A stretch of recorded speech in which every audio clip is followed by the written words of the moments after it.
We also spoke with Timothy Gendro, revenue strategist at the Gendro Group, who discussed strategy.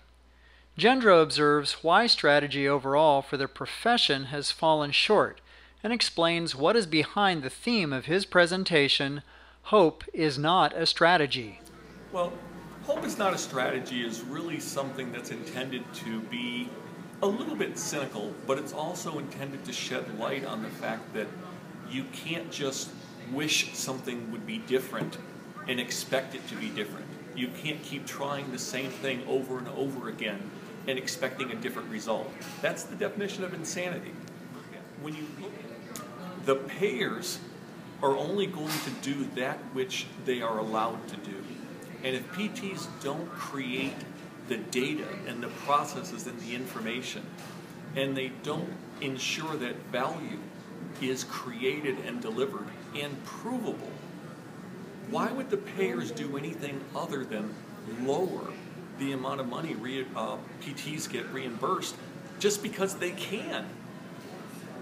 You have to lay down to be a doormat. This industry has been a doormat. Well, it's a great idea to talk about outcomes and to say outcomes is going to be what we measure everything by. But you can't have the legislation, you can't have the payers, you can't have the providers all saying outcomes is the right thing to do if no one has defined what an outcome is or what it will take to measure an outcome.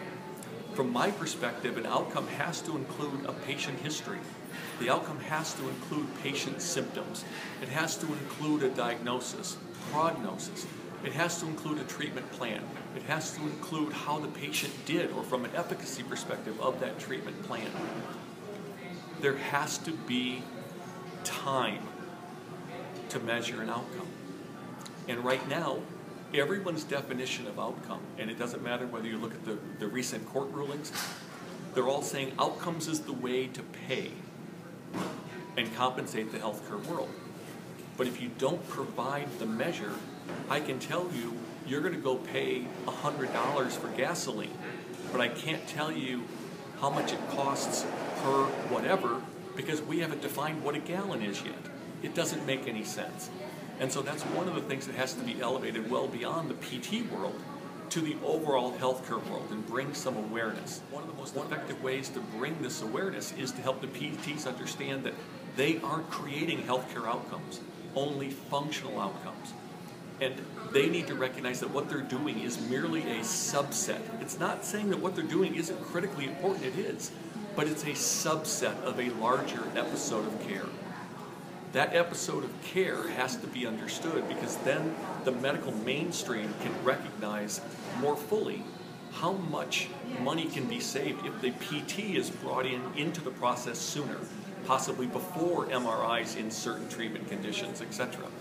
And it's not till we get to that point where you've got the PTs working with the medical establishment and the overall providers, will you have sufficient data and sufficient strength to go back to the payers and say, look, you can be saving $4,000 across this group of treatment types if only you involve PT. Therefore, PT should be compensated based on the value that they're actually delivering.